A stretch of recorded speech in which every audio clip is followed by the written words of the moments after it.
Hi, Dean. Hello, Stuart. Thank you very much for joining me this evening for this very special episode of Haverin About. The series that I'm recording is called Breathing Forward, which I think is very much what we all feel. Well, number one, as survivors of lung transplant, breathing is pretty important to us. And what lies ahead is the most important thing. So I think that that's the reason for the title there. And you and I have known each other for a number of years because we had the good fortune to work together. And I think it was the most amazing coincidence that we have both ended up in a situation that is very rare for the general population, and ended up going through this massive life transition. So I want to thank you for joining me tonight to go through and sort of like talk a little bit about your lung transplant journey. But first, before we dive into that, why don't you tell the audience a little bit about you and where you've come from? Well, Stuart, thank you for inviting me. I certainly appreciate the opportunity to talk about my journey. I've not talked to anybody about my journey other than my very, very close friends and family. I do show off my scars because I have two massive scars, one for the liver and one for the lungs, which is, we'll talk more about that. But, I guess how I would define myself is a person who is driven, self-starter, pretty independent. I have an identical twin brother. We grew up together in Atlanta, Georgia. Went to the same college together, University of Georgia. I got a little tired of Georgia and left, went back to Atlanta and went to school at Georgia Tech, graduated, and started working for IBM right out of college. IBM moved me out to Albuquerque, New Mexico, where I was a sales rep for about 10 years. Then they moved me to Austin, Texas. I was there for a couple years. And 12 years at IBM was about enough. And then I joined a software company in Houston.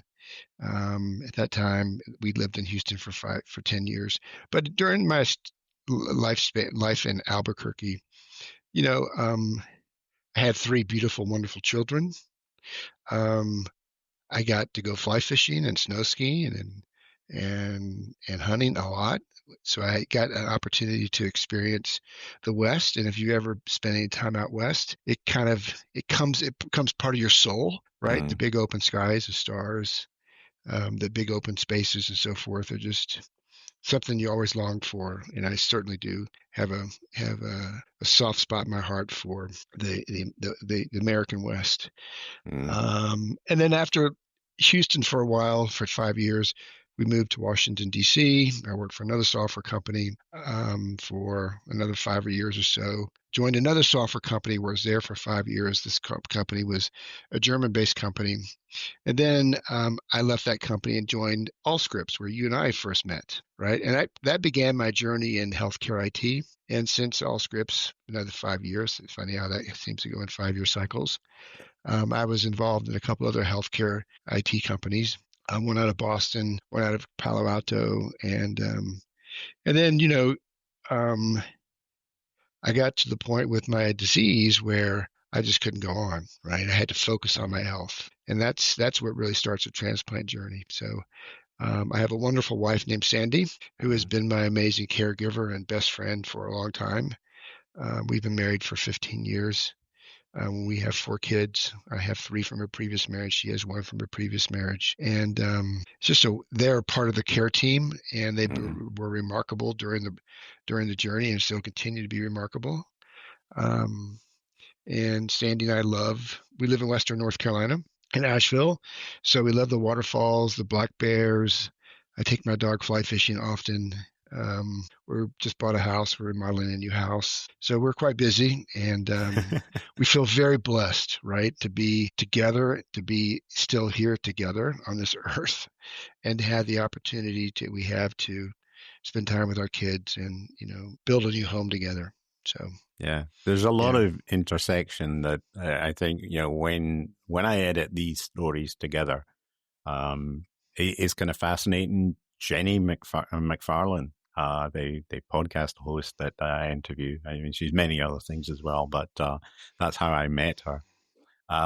She actually was born and raised in Albuquerque, New Mexico, and ended up having to go to Houston for her transplant. Mm-hmm. And then from that, because she had to stay in the state of Texas, ended up moving as far as she could over as she could go because she ended up in El Paso. So she's still very much in love with Yeah. that aspect of things, Yeah. and said that she's delighted to be back closer to her family again. But I think that family is again another constant theme. I think that that's been very important to me. Speaking with Mm-hmm. Peter D'Adamo, his daughters and his wife are incredibly important to him. And I know that Jenny and her husband, they don't have any children, but they are incredibly close together. So, and she's moved back to El Paso to be close to her extended family. So I think that family in this process is so vital, so important in terms of supporting us forward. But let's transition a little bit then and talk a little bit about your disease process and the kind of interesting angle, familial angle from your perspective Mm-hmm. in terms of, how your disease progressed and led to the Okay. point whereby you were told that you needed a lung transplant. This started about 7 years ago. I think it was September 2018. I was going through, it sounds routine to me now, considering what we've both been through, a routine hip replacement. For most people, hip replacement is a major deal. For me, it's like going to the dentist, right? And because of my age at the time, which was 58, I guess, at the time, 57, they took me through some additional tests, right, to make sure that I'd have no problem when I was sedated and breathing. Part of that was the CT scan. And the CT scan revealed that I had interstitial lung disease, or ILD. I first had ever heard of it. I didn't know what it was. They looked concerned. I wasn't concerned. They never really told me, and this was at Cleveland Clinic, they never really told me how serious it could become. I saw a pulmonologist a couple times. I got a prescription for OFEV, which I'm sure you know about that. Insurance denied it because it's like $12,000 or $13,000 a month. And so for 4 or 5 years, for at least 4 years, I just carried on my life, didn't think too much about it. But you reach a tipping point, right? You reach a tipping point where things become very, very difficult. Just life becomes difficult. And for me, that was when my lung function, just general lung function, was probably low 50% of what it should be for a person of my size and age. And that's when I realized, this is serious. And the other thing that triggered it too, it really, I credit to you, was when I read your LinkedIn post, right, that you had ILD, and this is caused by GERD. I was like, wow, I have ILD too. Maybe I need to be checked out. Maybe there's something more going on than what I realized. I live in North Carolina, as I said. Duke is 3.5 hours away. And, I was going through trying to find a pulmonologist, and Duke does the most transplants in the country. And so, had a pulmonologist visit. They did all the background and family history and so forth. And I got back on OFEV at that point in time, and something called myclophenate or Cellcept. And some steroids. And that really lasted about 8 months. And the decline was pretty fast from, 55% lung function to 50 to 48 to 45 to 40% lung function. And I was, just before transplant, I was on 15 liters of oxygen as my flow rate, burning through tanks, right? When you go out, you're taking 3 tanks, First you're taking 1 tank, then you're taking 2, now you're taking 3, now you're not going out. Yeah. I had 2 machines hooked together, run with a hose from in to the closet because no one could sleep with the machines running out of bed. And, the time the pulmonologist said, you might need to consider a transplant.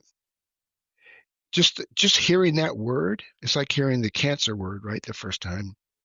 It is an emotional moment. I don't think it really registered fully with my wife at the time, but I knew exactly what it meant, because you and I had talked, right?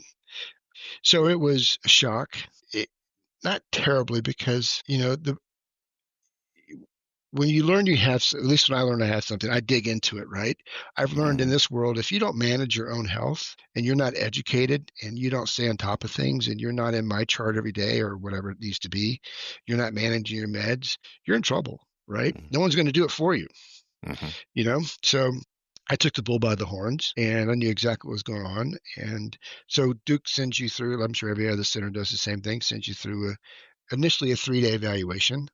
They said, you're not sick enough, right, come back in 6 months. We'll continue to monitor you. And I came back in 6 months, did the 5-day evaluation. And then a week later, they said, you need to move to Durham. Yeah. So, we rented a house in Durham and moved, and we're there for 9 months. And Duke's process is one where, and I probably griped about it a little too much at first, but they force you to go through a pretty aggressive post-prehab exercise program. And you told me this, Dean, you have to be as strong as possible. Don't underestimate how much this is going to just kick your butt, and you need to be strong. So walk. Right. So I was walking 2 miles a day, lifting weights every 5 days a week, riding the bike for, I guess 3 or 4 miles every day. This is all at Duke's, PT facility. And if you didn't go, everyone knew it because they talked about every patient in the program every Tuesday, right? So I was motivated. I didn't miss one day. But because I needed 2 organs, it took much longer, which we'll talk more about in a second. But that prehab process was critical to the success that I had post-surgery and during surgery as well. Let me just take that little sidebar for a second. I mean, how did your liver become implicated in this? Because obviously you've got interstitial lung disease. You and I know there's lots and lots of genetic vectors as to, how our disease processes progress to the point that we reach a kind of cataclysmic point, like you need a lung transplant. But I'm very curious. I mean, how did your liver get implicated in all of that? Well, it's really interesting. I don't want to spend too much. We could spend a lot of time on this, but yep. As you know, I have an identical twin brother. He was on vacation in Europe, in Switzerland, and had some major breathing problems, and his oxygen sat got down to low 80s or something. And once he got back down to a lower altitude, he checked himself in the hospital, and they said, you have ILD. He had never heard of it before. And his situation progressed very rapidly. So in 6 months, he was at Mayo in Jacksonville having a transplant. At the time, Mayo, without just a clinical diagnosis, no laboratory diagnostic, they assumed it was something to deal with short telomere syndrome. And short telomere syndrome is a connective tissue disease where the telomeres, which are the protective end caps of your DNA, age more quickly. And as a result of that, your DNA only divides so many times, so it leads to cell death. So in our case, because Duke and Mayo, remarkably behind the scenes, they talk. They knew exactly what was going on with my brother. Mayo knew what was going on with me. And because Mayo had classified Keith as probably diagnosis of short telomere syndrome, and he drank. I drank a little bit, but not to the extent that he enjoyed his wine collection. He had stage 3 liver disease, really brought upon by both short telomeres and probably some alcohol. And Duke just felt, look, there's so much stress on your liver from a lung perspective. You could be back here in 18 months needing a liver transplant. You'll be 65. And you'll need a transplant from another donor. So we're introducing different genetics, a third set of genetic variables.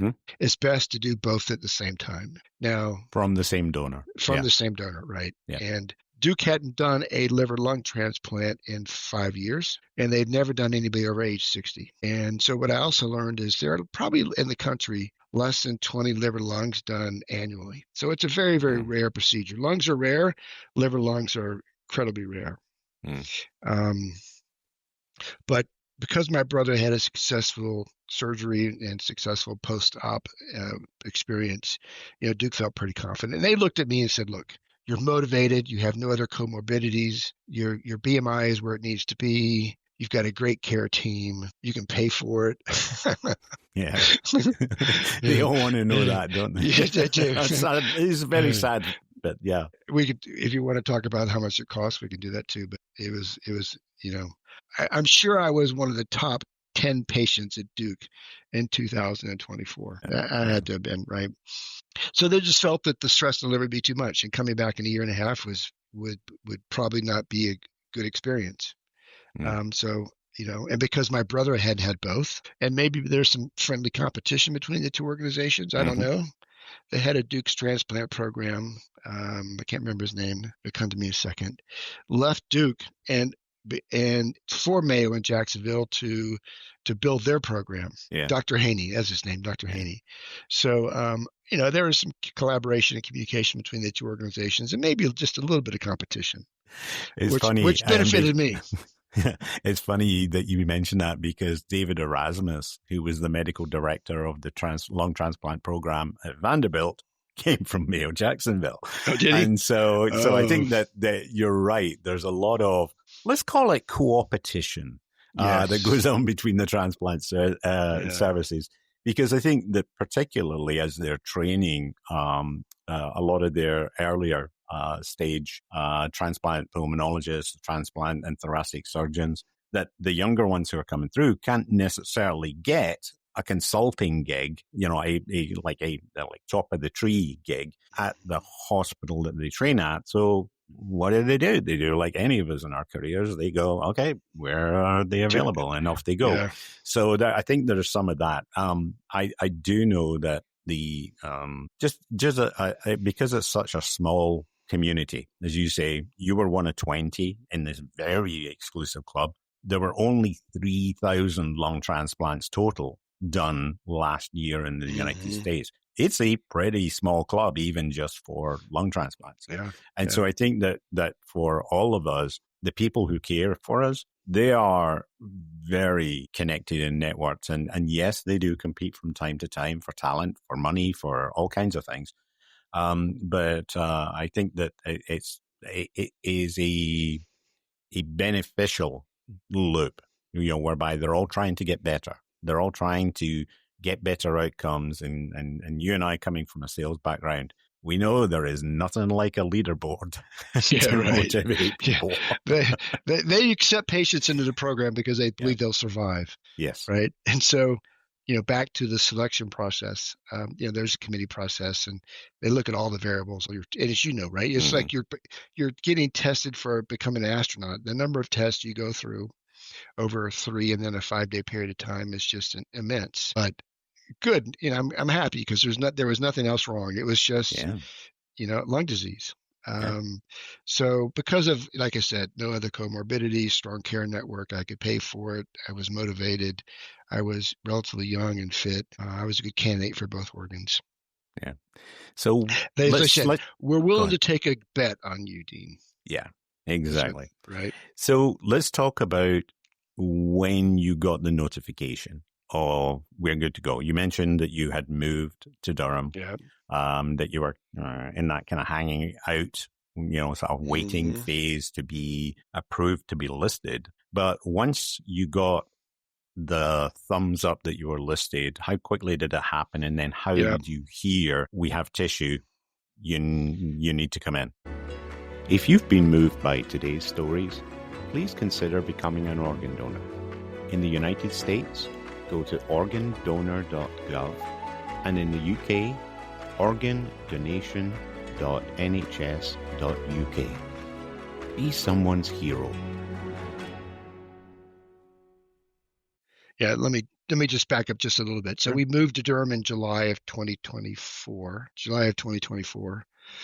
And I had transplant January 4th, 2025. So it took 6 months, right? Now, part of that was because of the prehab program, but also because it just takes a long time to find 2 organs. And they were, frankly, I wasn't sick enough, right? When I first moved there. And I probably moved a couple months too early, but nonetheless, we moved in July. So I got listed in middle of September after I completed the prehab program, and when they felt that I was sick enough to be listed. And when you first go on the list, you're not very high, right? And they look at a number of factors, as you know, right? I can't remember all the factors, but the biggest factor is just how desperate is the person, right? And I was the last person in my 20-person prehab program. I was the last person picked out of the pro. I was by myself walking laps, for weeks. I was like, what's going on here, right? So, but it's because, because of the 2 organs. Yeah. So we got a couple of calls that were dry runs, I guess they call them, false starts, whatever, right? Where the organs, they ask you to get to the hospital. They do everything. They shave you. They wash you with that antibacterial soap. I felt calm and ready. I wasn't afraid, because it was inevitable. I didn't really have a choice. I had confidence in the Duke care team. My wife was there, of course. She always is, a rock. She's a great woman. Yeah. And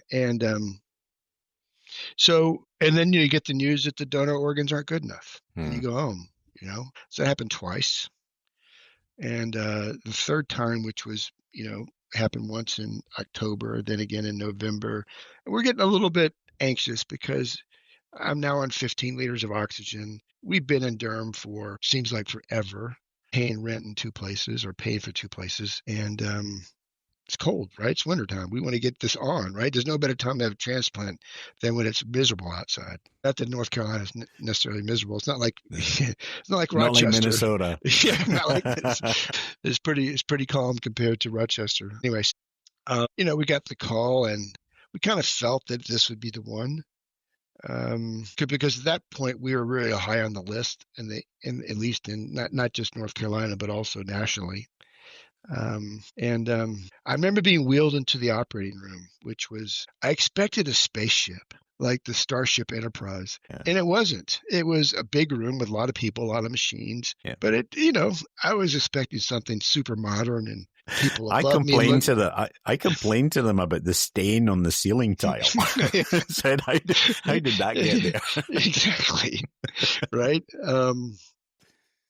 The surgery was 15 hours. I think most lung transplants are 10 to 12 hours. Yeah, mine was 8. Yeah. They did the liver first. My liver surgeon was amazing, probably one of the top liver transplant surgeons in the world. She was wonderful. I don't know how I got so lucky to get her. As I said, they did that first. So my wife, was of course waiting, the kids were waiting, etc. And then they did the lungs. I didn't need I think I needed a little blood, not too much blood. I was out for 5 solid days. I did not experience delirium. My twin brother experienced 3 weeks of delirium, which was really horrible. You don't really understand what that really means until you see it, right? And because the individual is helpless and you can't help them. Yeah. And it's also scary because, even though you've got the reassurance of the medics talking with you, you're always concerned. Are they coming back from this? I mean, like mentally. Yeah, right. I think exactly. that we've had a couple of incidents with Jamie whereby we've been in that situation, and you're just like petrified. So permanent damage to the brain. Yeah. Right, exactly. Yeah. And certainly that we felt that way with my twin brother. And I remember one of the lights over the bed, one of those round lights on the arm. The only thing I remember, my wife laughs about this, was I thought it was a spaceship, because it's round and had these like handles sticking out from it. But I was out for 5 days. I did have some significant complications. I had a blood clot, and they thought they had to go back in and take the liver and the lungs out and do it all over again. They were hooking me back up to ECMO. It's 5 days after surgery, thinking that the blood clot was so severe that they had to, go back in. And they sent me in for a CT scan. I don't know how they did a CT scan with all that equipment hooked up to me, but they did. And they decided to wait. Thank God they waited. I may have not have survived another surgery. And also, for the first couple of weeks, I had AFib, pretty significant. Yep. And 5 times they had to, shock me, where your body jumps off the bed because they've got paddles on your chest. And I had some problems with my trach and some other things. So it was very difficult. Had some complications. Even though I didn't experience delirium and kind of side effects that maybe some other people experienced, I did have some severe complications. But what I find interesting, Stuart? I had zero pain. Zero. Yep. They manage it pretty. They manage it pretty well. Well. That part of the science is pretty dialed in when they need it to be. Yeah. Right. Yeah. It was interesting. Peter D'Adamo talks in his interview about the worst pain he had in the whole kind of event is he had a complication.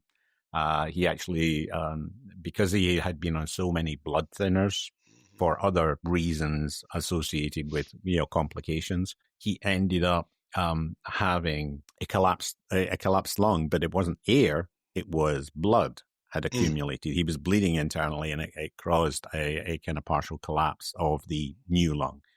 And he was saying the absolute worst pain he had was that they had to put a drain back in for that, or several drains, and that the rubbing of that against the pleura, the outer layer of the lung, was the most. It was excruciating because he couldn't. It was like every time he breathed, and they tried neural blocks, they tried all kinds of things, and it just nothing worked. And he said, like, suffering from with that was the worst he had. So that tells you that all of the other trauma, to his incisions and to the bone cracking that they do and the various other things, was not actually, that was very well managed. And it's these kind of extraneous little things that sometimes catch the anesthetists and the pain management people out. Yeah. Yeah. Speaking of tubes, I count the number of holes in my body. I have 13. Yeah. I have 13 places where tubes at one point existed, along with 2 massive scars. Yeah. I do like showing my scars off. People can't believe it, but I'm quick to pull up my shirt and show people my scars. You've always been in better shape than me. I was a little chubby. I got some extra baggage up here in my chest that I went from 225 to 180, and now back to 205. That's pretty good. I mean, you're taller than me, so that's not bad. I was the 6 months before I became acutely ill. I was up to about I'd gotten as high as 245, and I'm only 5'6", and I got down to about 225 when I went on my transatlantic cruise, which was the December before. Then my advantage was I got sick at the beginning of March and stayed sick until my transplant. So I was, a good chunk of that, I was in medical ICU. And so I just wasted away. So immediately post-transplant, having lost a lot of muscle mass, I was all the way down to 178.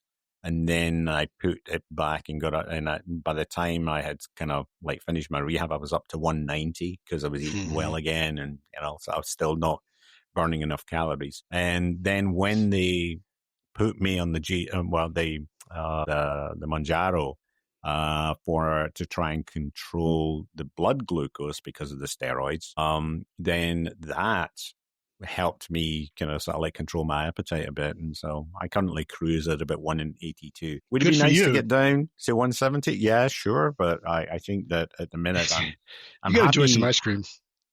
Well, there is that, and the very, very rare glass of beer these days. I feel bad about sort of I can't necessarily drink Scotch anymore, but that's okay. I'll trade that for a chance to breathe.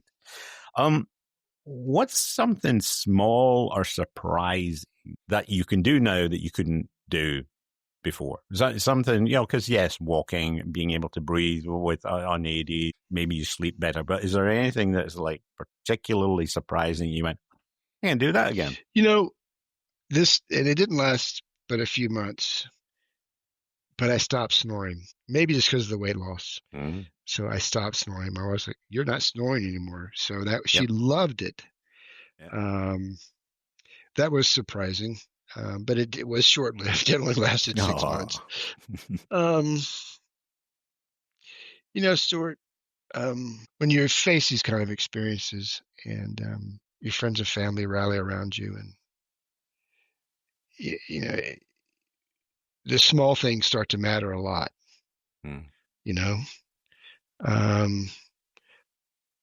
Hugging your spouse in the morning, or your partner, or going out with your dog, or being nice to people all the time, slowing down a little bit, not driving fast, feel like you have to be someplace really quickly. So I mean, it's the small things, right? The small little refinements you make in life Mm, that make you slow down a little bit, think about how lucky you are, give, be grateful, show a little grace to other people. Um, the careers that we've had where you're go, go, go, go, go, and you live on a mm, clock and there's the pressure and the competition and, you're always on thin ice if you don't make a number, you kind of, that changes you, right? It really makes you a pretty wound up individual, and it takes some time to unwind from that. mm, But the transplant accelerated that a lot, you know. So those are the small little changes, I guess. It's not physical things that I can do anymore or can't do, but it's the mm. mental things that I think um, I take Well, notice and of. we are on a pretty vicious chemical cocktail of drugs that Oh that my that goodness, yeah, do affect us. Peter Didamo was talking about how, I mean, despite being a medical doctor and an author and lots of other things, he had two what I call physical expressions of passion. One is he used to and then wants to get back to repairing air cooled Volkswagen engines, so Beetle engines yeah, or yeah, camper van engines. He just, that was one of his passions, is he did it and he became very good at it, and so that's that. His other passion is he repairs wristwatches, like old wristwatches, mechanical ones, not the digital stuff that most of us wear these days. And he can't do it because of the tremor that comes with the drugs, particularly Tacro, which yeah. we all as transplant people learn to love and hate, because it's definitely keeping us with our tissue, but at the Hmm. same time it comes with quite a cocktail of complications as Yeah. well. Speaking of drugs, I probably take, for the first 6 months, I was probably on 55 pills a day. Probably on 30 now. I don't count them, but they're a lot. Mm, The steroids have given me cataracts. mm-hmm, Tacro has given me stage 3 kidney disease.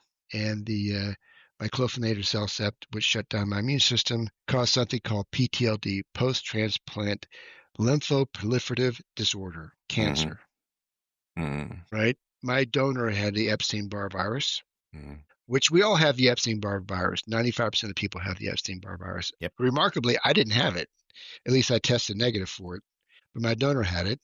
And You didn't certain, kiss enough girls in your time because it's that's true. associated with the kissing disease. Kissing Yeah. disease. That's right. That's right. Um, so, my numbers went off the charts in terms of deciliters per whatever, however it's measured, shortly after transplant. And I didn't really understand what was going on, but Duke said, you really ought to go in for a PET. We want you to go in for a PET scan, whereas a CT scan where they inject some sort of chemical in you and glucose, I guess. And Mm, cancer cells love glucose, so if you have cancer, it lights up on the CT scan. Well, I had three places, right, as a result mm, of the PTLD. So I've been through 4 rounds of chemo. My chemo, I guess, it's called mm, rituximab, is a medication. I have another CT scan, PET scan scheduled in a week and a half. 95% of the cases are resolved, and the treatment puts it in remission, but it's still something that's going to be out there forever. mm, And as you know, right, and I tell people this with transplants, and I've been told this many times too, you give up one big, big, big problem for a bunch of small mm-hmm. problems, right? Absolutely. Yep. And you got to stay on it, right? Whether it's seeing the dermatologist for skin lesions, Yep. or cataracts or kidney disease. Half the patients wind up on dialysis Yep. because of what Tacro does to Or you, right? and needing another Need, transplant, a kidney. right, Yeah. right. Yeah. 5 years later, right? I know a Mm, number of people have been through lung transplants, and 5 years later they're getting a kidney transplant. So my kidney numbers are okay. The doctor feels like if we could maintain your kidney function where it is right now, my creatinine level is about 1.7, which is abnormally high. yep. My eGFR is about 45. Mm, Pre-surgery, it was all normal, but Tacro quickly, right? So we've dialed in the Tacro to a level which I think is safer than what it originally was, yeah. and it's been stable. Uh, If you've been moved by today's stories, please consider becoming an organ donor. In the United States, go to organdonor.gov, and in the UK, organdonation.nhs.uk. Be someone's hero. Let me switch a little bit. I want to ask you a couple of more kind of personal pressing questions. Sure. Talk a little bit about your support network. Obviously Sandy I've met and she's an amazing individual, but talk about that family and extended family and friends who were helping you through both pre and post your transplant. Well, as you know, right, most of these transplant centers make your care team sign documents, right, that they will participate in, pre-transplant education sessions. You've got, I think they require an immediate family member. You can't have a care team member that is not a family member.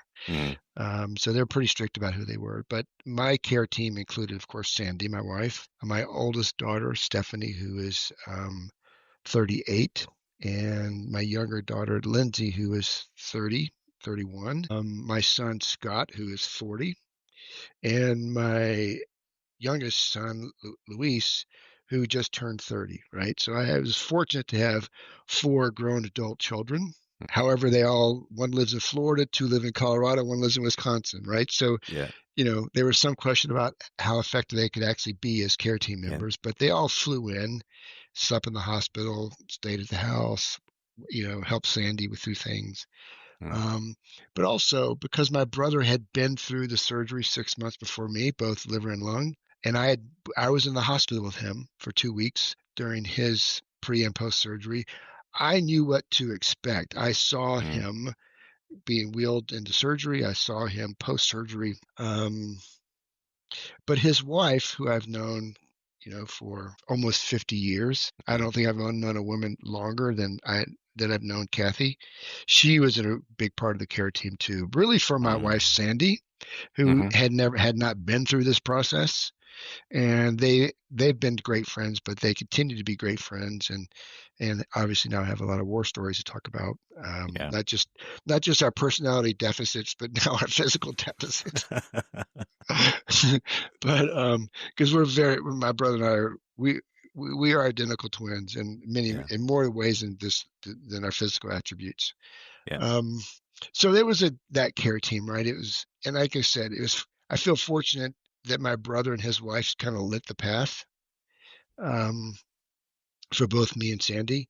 And then we had 4 beautiful, wonderful, supportive children who jumped in, right? And I remember we hold, weekly family calls and things like that. And my daughter Steph says, "Dad, we're doing this for Sandy, not for you." This is for Sandy, not for you, right? Yeah, we're doing this in spite of you. Yeah. Yeah. Well, I mean, because she's on the ground but dealing with it, and heard me complain about the food service at Duke, 5 times a day, and being woken up every 2 hours. I was in ICU for 2 months. That sucks. No shower for 2 months. I wanted a shower, Diet Coke, and real food. So anyway, that's my care team. I'll share a story on that front with you, and then we'll move on to the next question. But when I was readmitted to Vanderbilt for the pleural effusion I had, it got so bad that because I had already been bored after almost a month in Vanderbilt, not that long before, I sort of had worked my way through the menu, and there was probably 3 things I liked anymore, and they have a rotating menu, so you had to wait for them to come through. There was a Panera bread downstairs in the lobby for everybody. And I was able to convince everybody then that I could eat from the Panera. And we even got whereby I got sick of the Panera. And so I was doing DoorDash, and my unit nurse could actually go down to the main lobby and fetch my DoorDash and bring it back up. Yeah, they would do that for every patient. They would never do their jobs, right? No, exactly. And that's you really relied on building up a good relationship with your shift nurse as to whether they were prepared to go and even just to run to the Panera for you to fetch something back. after that, and I think, and I know that you had a wider group of acquaintances who were keeping tabs on how you were doing, because particularly with what was going on with your brother, there was a lot occupying your family. But as you went through this and trying to be introspective for a little minute, tell me, was there any kind of like personal faith or philosophical standpoint that you took going through this of, where you reached in for support, i.e., some, not from that support network who are vitally important, but where you reached in and even now as you face recovery and going on with your life, any aspect of, your personal beliefs that helps you You know, or has caused you to reflect? I did not grow up in a religious family or environment. Mm-hmm. Um, it's funny, right? Every time when the airplane takes off, I say a prayer, right? Um, just in case. It seems a little disingenuous, right, to only do it when you're, when you have no control. Think of it like pre-check. You're It's right, okay. Yeah. exactly. Um, but no, I didn't rely on faith um, in the spiritual sense, in the religious sense. Um, my faith was and even though I was afraid, I was really at peace and pretty comfortable with the situation. Mm-hmm. I wasn't afraid. I felt confident in Duke. I felt confident in this, the strength that I'd gained. Mm-hmm. And what are you going to do about it? I mean, you got to do it, right? So, Yeah, but no, I didn't lean on any faith, Stuart. Um, that's some people okay. think that, there's a plan. I I tend to be more scientific in my way I think, and with an Mm-hmm. engineering background and more of a scientific background, I haven't seen a lot of evidence, enough evidence to create a level of faith which I can lean on. Mm-hmm. Well, that's faith in itself, in terms of faith in the scientific method and the process, and leaning in on that. So I think that having that belief system is Yeah, just as important as anything metaphysical. So I completely agree with you in terms of you know, I embracing that. I think also right if you have to be positive through this process. Um, Being nice to the nurses, the staff, showing gratitude, because the nurses, right, in ICU especially, they have the worst job in healthcare. It's a Mm, tough job. Um, so part of my, spiritual journey was learning, as I said earlier, learning how to be grateful and kind to as many people as possible. mm. That's awesome. Well, thank you for that thought process. Anything else this taught you about yourself going through this process? Is there kind of anything that kind of, sort of made you reflect on your ability to handle this, even at the kind of sort of worst moments in your life? My wife would joke. She was always surprised that I never missed one day of physical therapy, and I was never late. She says he hates the gym. He hates machines. She was shocked that I would go to physical therapy, but go every day and be on time every day, right? So that's kind of a funny thing I learned about myself. When you have to, you figure out a way, right? There, Yeah, I always tell people, love finds a way, right? When you want to survive, you find a way. yeah, absolutely. Um, you know,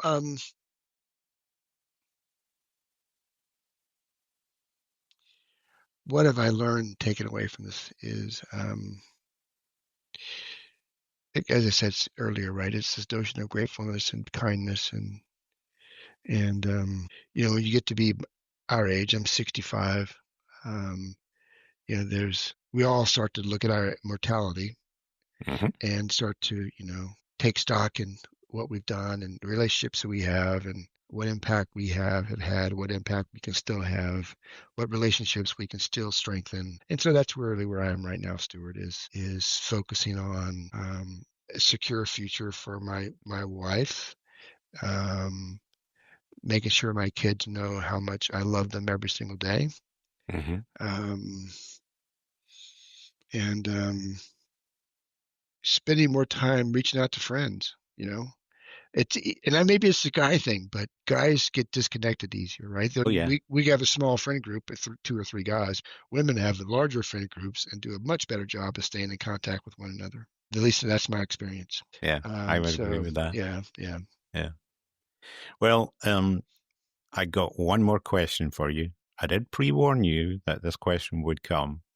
But what's one word that would describe your journey to the place you are today? You did warn me about this, but I didn't think too much about it after you warned me. Grateful. Yeah. Gratitude. Grateful for my donor, grateful Yeah. for my care team, grateful for the folks that do, grateful for my brother and his wife. I listened to an audiobook recently about, I'll send you the title to it, but it's about the history of transplants, starting out in the early 1900s with dogs and things like that, and just the immense amount of trial and error that went on with kidney transplants initially, and how many people didn't survive. Hundreds and hundreds and hundreds of thousands of people didn't survive, and the breakthroughs that they made in the 70s and 80s. This transplant stuff is still pretty relatively new, right? Especially for lungs. Kidneys have been going on a lot longer, but I'm grateful for the science to be alive at this point in time. If this would have happened 20 years ago, I'd be toast. Absolutely. Yep. You know, and it's also we're kind of blessed. I mean, people get very freaked out about the state of the healthcare in the US and this and that and the other. Believe me, I have a very global perspective on this. In fact, my mother said to me after I was recovered. She's 82, I'm 62. You know, that's the proportions. And she said, "Son, if you'd been here, you'd be dead because of the state of the NHS and what's going on there." And certainly when you look at global transplant figures, particularly lung transplant figures, it is a terminal situation in a vast majority of countries around the world to have the disease processes that you and I both had. So I think you're correct. We need to be very, very grateful for the fact that we've been here. Yeah. I see Facebook posts where people that are overseas asking questions about, how much does it cost? Because they would like to come to the United States. But, lung transplant is 1.2 to 1.5 million. Add liver on top of that for 900,000. You're $2.5 million, right? Which is what my transplants cost. And that's just unattainable for everybody, So I'm also grateful I'm in the United States, Absolutely. So we're at the right time. We're in the United States. We got great care network. We have the intelligence and the smarts to stay on top of this. I worry about people.